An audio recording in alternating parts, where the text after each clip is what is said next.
Вы смотрите новости в прямом эфире. В студии Сергей Михедов. Здравствуйте. Коротко о главном. Ситуация с коронавирусом продолжает оставаться напряженной. Количество новых случаев приближается к 80 в сутки. Самое современное и технологичное сельхозпредприятие в суровых условиях севера. Тепличный комплекс «Саюри» расширяет производство.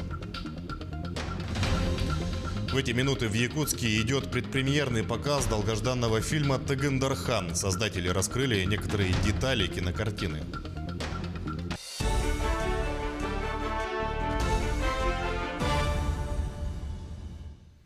За минувшие сутки в Якутии зафиксировали 79 новых случаев коронавирусной инфекции. Об этом сегодня сообщила замруководителя регионального оперштаба Ольга Балабкина.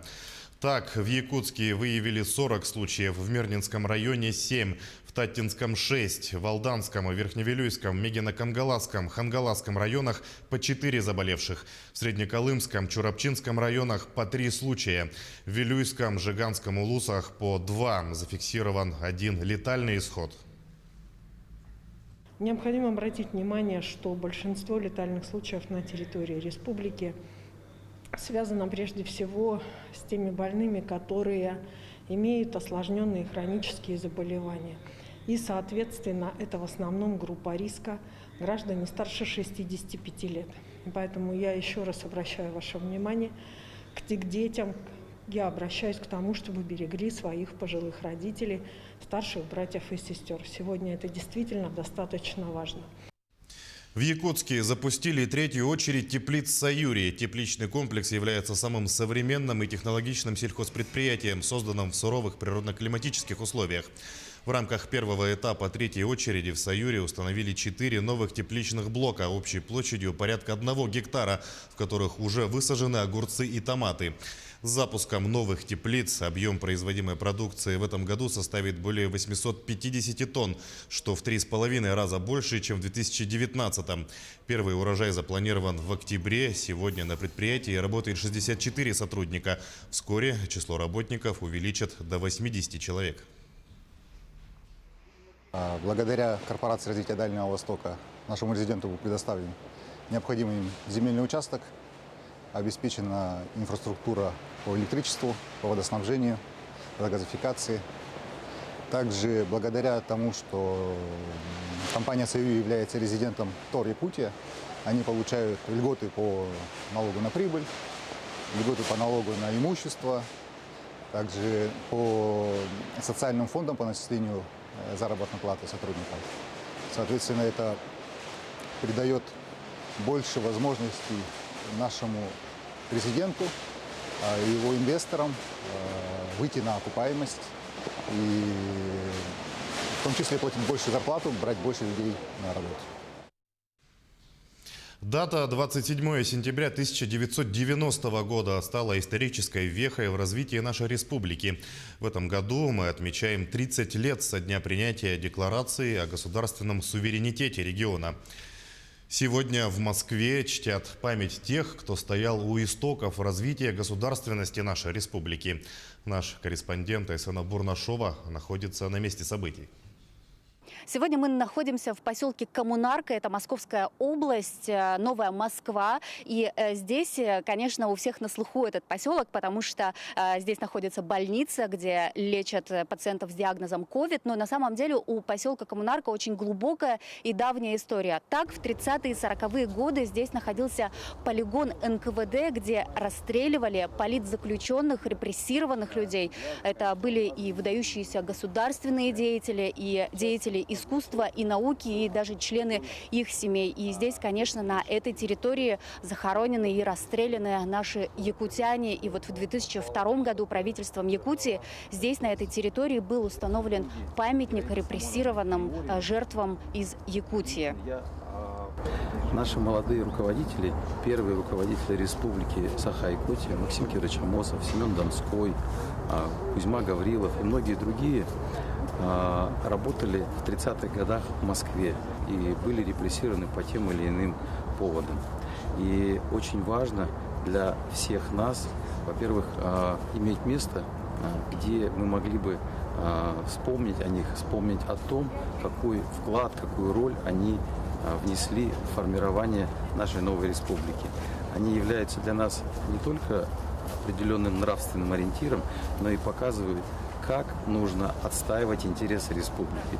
В данное время установлено, что в период с 1937 по 1941 годы здесь всего было расстреляно около 14 тысяч человек. Ну а в данное время мы также владеем данными, сведениями, что установлены личности, имена и фамилии всего лишь 4,5 тысяч. Это минимальное число от жертв репрессий, которых здесь расследовали. Ну и хочется отметить, что здесь царит практически гробовая тишина, атмосфера такая достаточно тяжелая.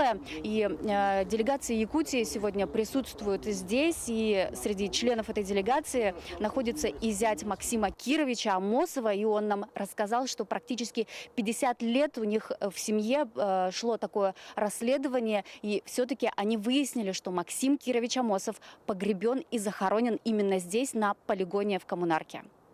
Действительно было такое семейное расследование. И даже мама моей жены, значит, дала Максиму Кировичу, она, когда умирала, завещала ей, чтобы она это дело сделала. И она всеми силами пыталась это сделать. И даже когда она была помощником депутата Зои Афанасьевны Корниловой, она в этой самой Лефортовской СИЗО ходила, и там каких-то шаманов привезли из Якутии, которые где-то что-то указывали.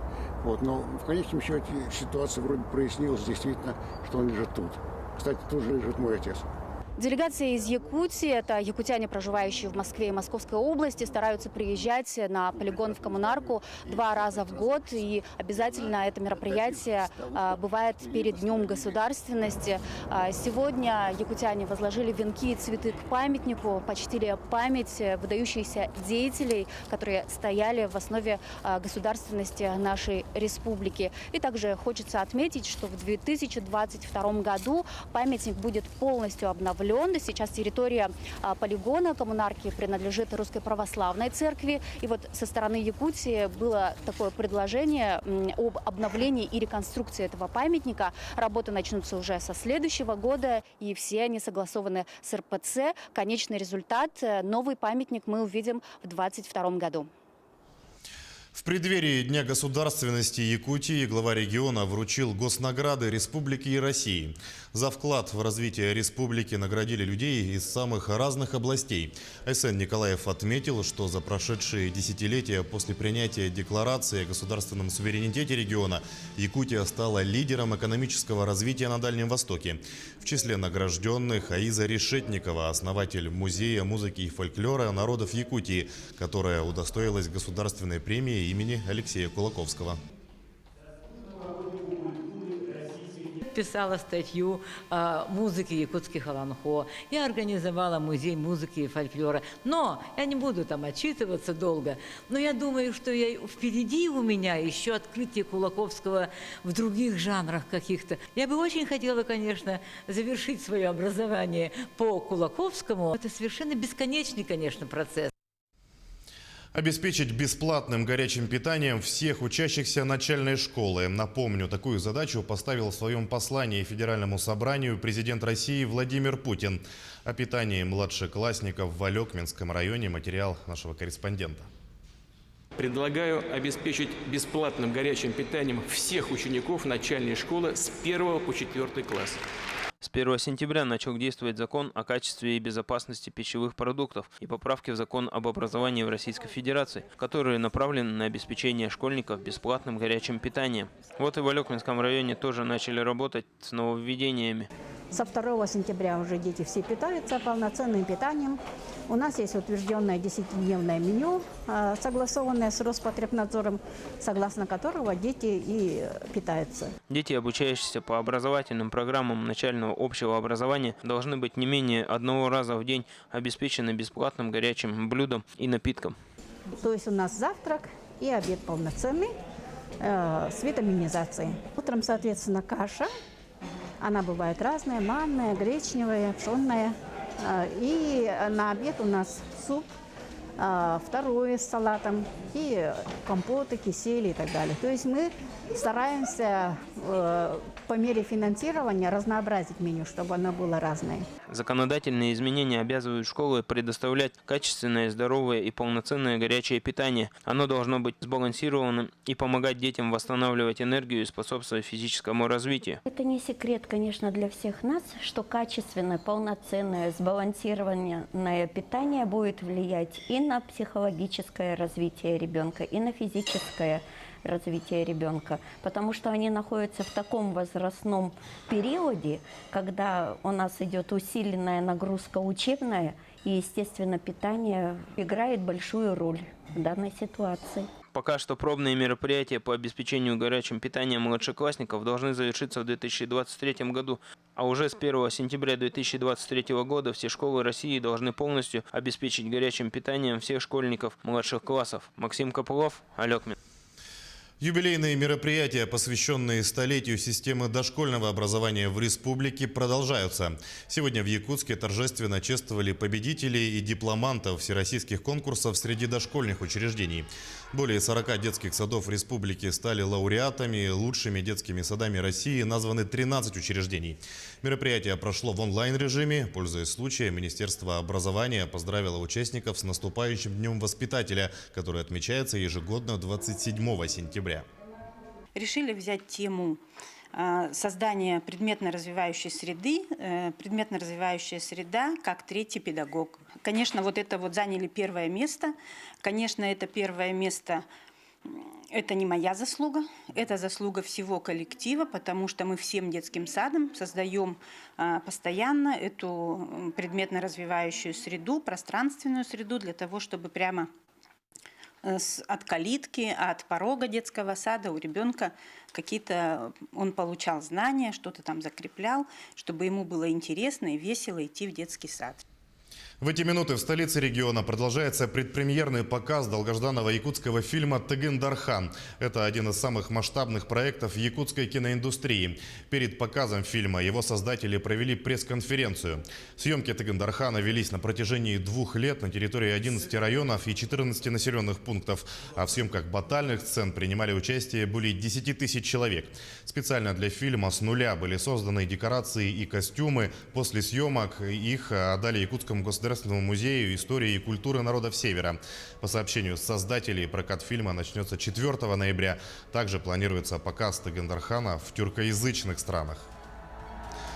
К этому часу это все новости. Оставайтесь с нами.